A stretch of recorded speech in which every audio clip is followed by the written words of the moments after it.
Et c'est dans ce contexte de tension régionale et de crainte d'un conflit ouvert entre le Liban et Israël que le chef de la diplomatie française était au Liban justement hier. Une visite de Stéphane Séjourné alors qu'une riposte de l'Iran et de son allié du Hezbollah libanais pourrait être lancée contre l'État hébreu. À Beyrouth, Inès Gilles. La désescalade dans la région, tel est le programme ambitieux de la visite de Stéphane Séjourné au Liban. Le ministre démissionnaire des Affaires étrangères a rencontré le président du Parlement, Nabi Berri, dont le parti Amal est allié au Hezbollah, puis le premier ministre sortant, Najib Mikati, avant de se réunir avec son homologue Abdallah Bouhabib. La France tente de réimposer de nouveau sa voix au Moyen-Orient, à l'heure où Paris est de plus en plus inaudible. Durant sa visite, Stéphane Séjourné a affirmé apporter un message très simple de désescalade aux autorités libanaise, estimant qu'un cessez-le-feu à Gaza était nécessaire pour garantir la paix dans la région. Avec cette déclaration, la France s'allie sur son allié américain.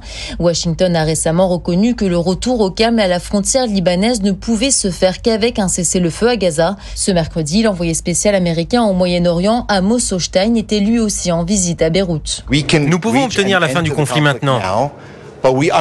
Mais nous comprenons aussi que nous devons obtenir la fin du conflit à Gaza.